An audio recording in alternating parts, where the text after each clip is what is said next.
निम्नलिखित कथनों में विचार कीजिए। ये 21 सदी के कौशल के अंतर्गत 4 प्रकार के क्लासरूम की बात की गई है कि इन फ्यूचर ये 4 प्रकार की क्लासें इंपॉर्टेंट होंगी।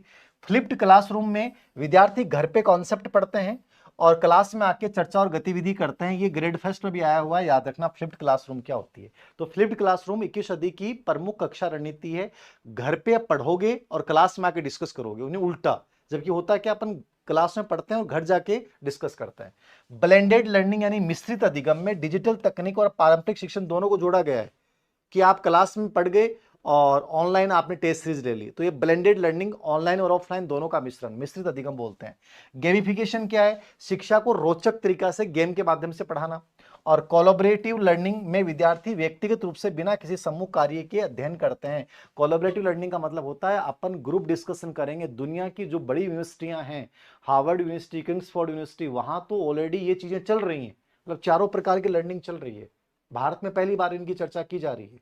तो इसमें आंसर क्या हो जाएगा? 1 2 3। चौथा ऑप्शन गलत दे रखा है। कौन सी थीम 21 सदी की? थीम 21 सदी की 5 या 6 थीम है शायद। पहली है वैश्विक जागरूकता, वित्तीय आर्थिक व्यवसाय उद्यमिता साक्षरता, नागरिक साक्षरता, शारीरिक शिक्षा और खेलकूद नहीं है इसमें, केवल स्वास्थ्य जागरूकता है उसमें ना, केवल स्वास्थ्य जागरूकता लिखा हुआ है और एक पर्यावरण जागरूकता है। ये 3 2 5 टोटल 5 थीम है। वैश्विक जागरूकता है, वित्तीय आर्थिक व्यवसाय उद्यमिता साक्षरता है, सिटीजन जागरूकता लिटरेसी है, स्वास्थ्य जागरूकता है, शारीरिक शिक्षा खेलकूद। मतलब ये नाम नहीं आएगा, स्वास्थ्य जागरूकता आएगी कंप्लीटली। ये वर्ड जो है ना, ये कहीं नहीं है। तो इसलिए ये प्रश्न आया हुआ तो सेम मैंने इसलिए कि कंफ्यूजन हो जाता है कि सर स्वास्थ्य जागरूकता, तो ये वर्ड भी आ सकता है। नहीं, स्वास्थ्य जागरूकता आएगा, हेल्थ लिटरेसी आएगा, ना कि फिजिकल एजुकेशन की बात की गई है। और पांचवा पर्यावरण साक्षरता। तो इसमें फोर्थ ऑप्शन क्या है? गलत है। 7C के अंतर्गत ये भी आया हुआ प्रश्न देख लीजिएगा। 7C के अंतर्गत कौन से कौशल खाली? देखो, एक तो 7C आता है कम्युनिकेशन स्किल में, वो 7C नहीं है। ये 7C अलग है कंप्लीटली। महत्वपूर्ण चिंतन क्रिटिकल थिंकिंग आता है, कोलैबोरेशन आता है, कम्युनिकेशन आता है, सूचना और मीडिया साक्षरता आता है, और कैरियर और अधिगम स्वावलंबन आता है। नीचे दिए गए विकल्प में से सही उत्तर चुनो। इसमें से क्या है कि इसमें स्पेस छोड़ रखा है ना।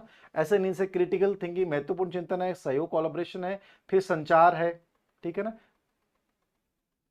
तो एक तो यहां पे छोड़ रखा है, फिर सूचना मीडिया साक्षरता है। तो इसमें से 2C बाकी हैं। कौन कौन से आएंगे बताओ? 3C, 1 2 3 4 5 5 हैं, 2C बाकी हैं। कौन से बताओ? कौन सा? एक तो क्रिएटिविटी नहीं है इसमें, ठीक है।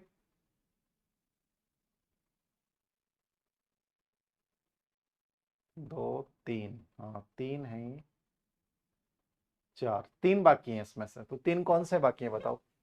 7C में C आएगा, कॉमन सेंस है। अरे 4C में कौन सा एक बाकी है? तो पहला क्रिएटिविटी बाकी है, तो पहला तो क्रिएटिविटी हो गया, ठीक है। फिर एक CO जोड़ा कंप्यूटिंग और ICT साक्षरता, तो इसमें भी C है। और तीसरा C है क्रॉस एंड कल्चर अंडरस्टैंडिंग।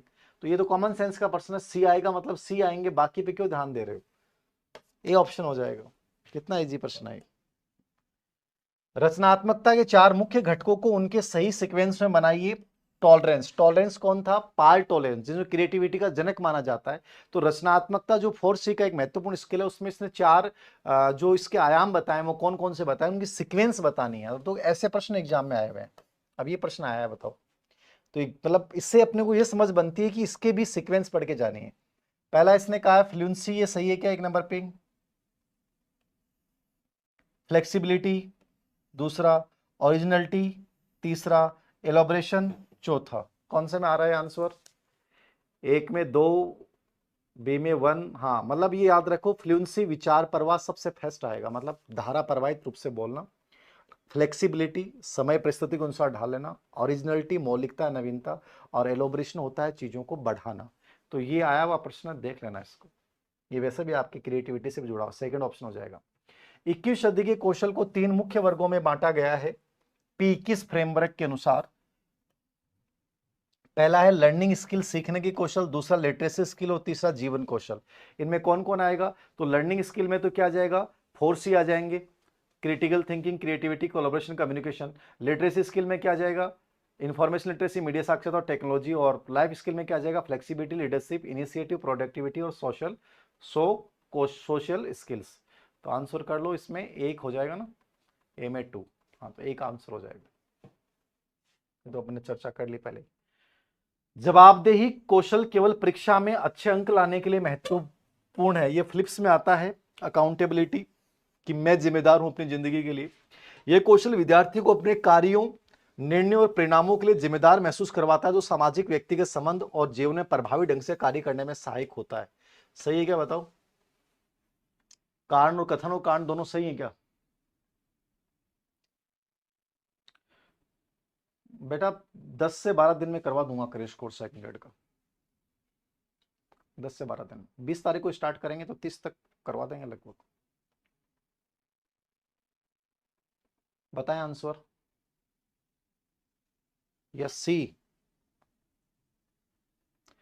जवाबदेही कौशल को परीक्षा में अच्छे अंक लाने के लिए महत्वपूर्ण है।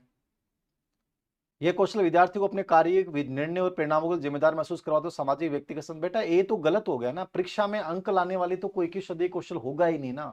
ये आंसर कैसे आएगा? केवल परीक्षा में आ रहा है। परीक्षा, जवाबदेही का परीक्षा से रिलेवेंट नहीं, आपकी व्यवहारिक जीवन से है। मेरी जिंदगी में हर डिसीजन के लिए मैं जिम्मेदार हूं।